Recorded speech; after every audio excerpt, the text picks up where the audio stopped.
பத்திரிகை மற்றும் ஊடகவியலாளர் நண்பர்களுக்கு என்னுடைய நெஞ்சார்ந்த வணக்கத்தையும் நல்வாழ்த்துக்களையும் நான் தெரிவித்துக் கொள்கிறேன்.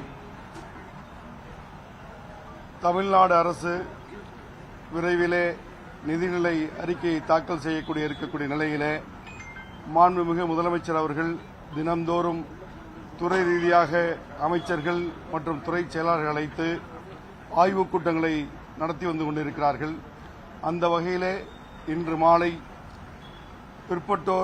மிகவும் பிற்பட்டோர் நலத்துறை, சிறுபான்மை நலத்துறை சார்ந்திருக்கக்கூடிய அமைச்சர்களையும் நிதியமைச்சர் அவர்களையும் துறை சார்ந்திருக்கக்கூடிய அதிகாரிகளையும் அழைத்து இன்று ஆய்வுக் கூட்டங்களை நடத்தினார்கள். அந்த ஆய்வுக் கூட்டத்திலே சிறுபான்மை நலத்துறை சார்பிலே பல்வேறு பரிந்துரைகளையும் வேண்டுகோள்களையும் மாண்புமிகு முதலமைச்சர் அவரிடம் எடுத்து வைத்துள்ளோம். அதிலும் குறிப்பாக இந்த சிறுபான்மையினர் நலத்துறை என்பது கல்வி, பொருளாதாரம், சமூக ரீதியிலே மிகவும் கீழ்நிலையிலே இருக்கக்கூடிய இந்த சிறுபான்மை சமுதாயத்தை மேல்நிலைக்கு உயர்த்த வேண்டும் என்ற அடிப்படையில் தான் இந்த அமைச்சகம் இயங்கி வந்து கொண்டிருக்கிறது. அந்த வகையிலே இந்த நிதிநிலை அறிக்கையிலே பல்வேறு திட்டங்களை செயல்படுத்த வேண்டும் என்ற நோக்கிலே பல்வேறு வேண்டுகோள்களை வைத்திருக்கிறோம். அதிலும் குறிப்பாக கல்வி மேம்பாட்டுக்காக உதவித்தொகைகள் வழங்குவதையும், கல்விக்காக வெளியூர்களில் தங்கி படிக்கக்கூடியவர்களுக்கு தேவையான விடுதி வசதிகளை ஏற்படுத்த வேண்டும், தேவையான கல்வி உதவித்தொகைகளை வழங்க வேண்டும். ஏனென்று சொன்னால் ஒன்றிய அரசு ஏற்கனவே வழங்கி வந்த பல்வேறு கல்வி உதவித்தொகைகள் நிறுத்தி இருக்கக்கூடிய காரணத்தினால் அதை இந்த அரசு முழுமையாக தொடரச் செய்ய வேண்டும் என்ற வேண்டுகோளை வைத்திருக்கிறோம். அதேபோல சிறுபான்மை சமுதாயத்தைச் சேர்ந்தவர்கள் எல்லா வகையிலும் வேலைவாய்ப்பை பெறும் பொருட்டு திறன் மேம்பாட்டு பயிற்சி வழங்கக்கூடிய வகையில் ஆண்டுக்கு ஒரு குறிப்பிட்ட எண்ணிக்கையில் சிறுபான்மை சமுதாயத்தவருக்கு இந்த திறன் மேம்பாட்டு பயிற்சியை வழங்க வேண்டும் என்ற கோரிக்கையை வைத்திருக்கிறோம். அதேபோல முஸ்லிம் மற்றும் கிறிஸ்தவ உதவும் சங்கங்கள் தமிழகம் முழுவதும் சுமார் 100க்கும் மேற்பட்ட சங்கங்கள் இயங்கி வந்து கொண்டிருக்கிறது. அதை மேலும் உயர்த்தி அதற்கான உதவித்தொகையை வழங்க வேண்டும் என்ற கோரிக்கையை வைத்திருக்கிறோம். அதேபோல நாகூர், வேளாங்கண்ணி போன்று அதிக அளவிலே பக்தர்கள் விரும்பக்கூடிய இடத்திலே பக்தர்களுக்கான விடுதிகளை அமைத்து தர வேண்டும், அதற்கான அறிவிப்பை இந்த நிதிநிலை கூட்டத்தொடரில் அறிவிக்க வேண்டும் என்ற கோரிக்கையை விடுத்திருக்கிறோம். அதுபோலவே கல்லறை தோட்டங்கள் மற்றும் கபரஸ்தானங்களுக்கு தேவையான சாலை வசதிகள், சுற்றுச்சுவர்கள் ஏற்படுத்துவதற்காக நிதி ஒதுக்கீடு செய்ய வேண்டும் என்ற கோரிக்கையை வைத்திருக்கிறோம்.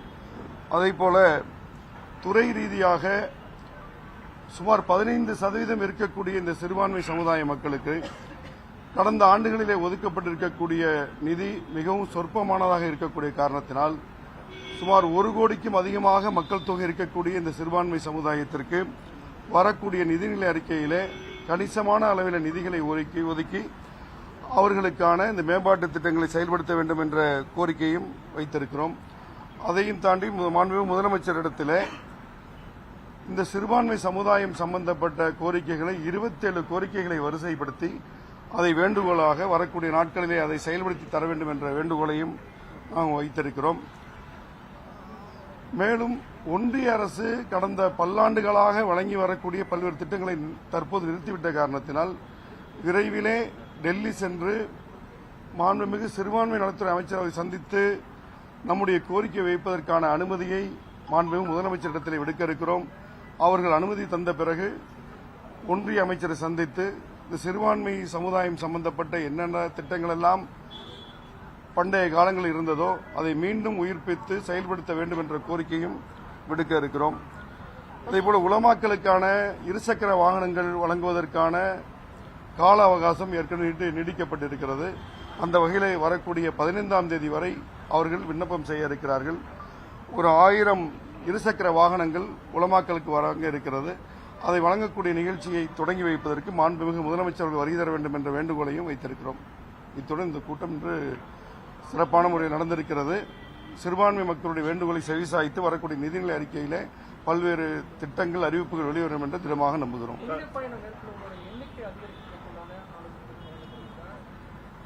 புனித பயணம் செல்லுவோருடைய எண்ணிக்கையை பொறுத்தவரைக்கும் ஒன்றிய அரசு தீர்மானிக்கக்கூடியதாக இருக்கிறது. இந்தியா முழுமைக்கும் 1,75,000 பேர் செல்லக்கூடிய அளவிலே அவர்கள் அனுமதி தந்திருக்கிறார்கள். அந்த வகையில் தமிழகத்திற்கு சுமார் 4,000 பேர் செல்லலாம் என்ற அனுமதி இருந்தாலும் கூட பல்வேறு மாநிலங்களில் செல்லாமல் இருந்தக்கூடிய அந்த கோட்டாவையும் சேர்த்து கடந்த வருடம் 6,200க்கும் அதிகமானோர் ஹஜ் பயணம் செய்திருக்கிறார்கள்.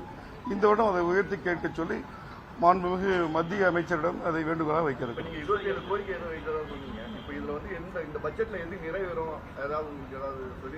பல்வேறு கோரிக்கைகள் வைத்திருக்கோம். அதற்கான காரண காரியங்கள் விளக்கி கொண்டு வேண்டுகோளாக வைத்திருக்கிறோம்.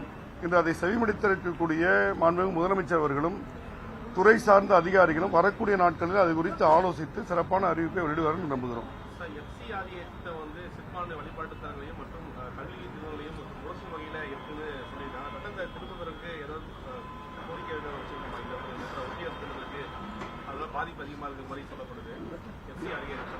FCRA சட்டத்தை ஒன்றிய அரசு அதை முடக்கக்கூடிய வகையிலே பல்வேறு சிறுபான்மையினர்கள் பாதிக்கக்கூடிய வகையில் தொடர்ச்சியாக இருக்கிறது.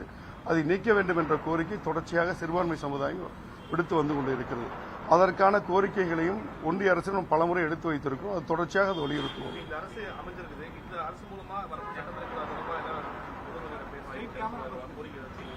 இல்லை, இன்றைக்கு வைக்கப்பட்ட கோரிக்கையில் FCRA குறித்து இந்த கோரிக்கை வைக்கப்படவில்லை. இருந்தாலும் அதனை குறித்த கோரிக்கைகளை மத்திய அரசை அமைச்சரை சந்திக்கும் போது அந்த கோரிக்கை எடுத்து வைப்போம். மத்திய பிரதேஷ் முதல் மாநிலமாக முஸ்லீம் மெம்பரை வந்து சேர்த்திருக்காங்க 2. இந்த மாதிரி அடுத்தடுத்த ஸ்டேட்டுக்கும் தமிழ்நாட்டை பொறுத்தவரை சென்ற ஆட்சியிலே சட்டமன்றத்திலே உமீத் சட்டத்தை முற்றிலுமாக நீக்க வேண்டும் என்ற கோரிக்கை சட்டமன்றத்திலே தீர்மானமாக நிறைவேற்றப்பட்டிருக்கிறது. புதிதாக அமைந்திருக்கக்கூடிய ஆட்சியும் உமீத் சட்டத்தை முற்றிலுமாக திரும்பப் பெற வேண்டும் என்று கொள்கை அடிப்படையில் முடிவு செய்திருக்கிறது. அதையும் வலியுறுத்துவோம். சார், இந்த நீண்டாண்டுலாம் சிறையில் இருக்கவங்க வந்து விடுதலை செய்யணும்னு சொல்லிட்டு ஒரு கோரிக்கை நீண்டாளமா இருந்துருக்கு. அதை பற்றி இந்த நீண்ட 25 ஆண்டுகளுக்கும் அதிகமாக சிறையிலே வாடி வரக்கூடிய அந்த சகோதரர்கள் முழுமையாக விடுதலை பெற வேண்டும் என்ற கோரிக்கை பன்னெடுங்காலமாக நாம் எடுத்து வைத்துக் கொண்டிருக்கிறோம். அதையும் தாண்டி ஃபர்லோ என்ற அடிப்படையில் 2 மாத விடுப்புகளையாவது தற்போது தர வேண்டும் என்ற கோரிக்கை விடுக்கப்பட்டிருக்கிறது. தற்போது மாண்புமிகு முதலமைச்சரிடத்திலும் அந்த வேண்டுகோளை வைத்திருக்கிறோம். விரைவில் அவர்கள் அந்த ஃபர்லோ என்ற அடிப்படையில் விடுதலை ஆவார்கள் என்று நம்புகிறோம்.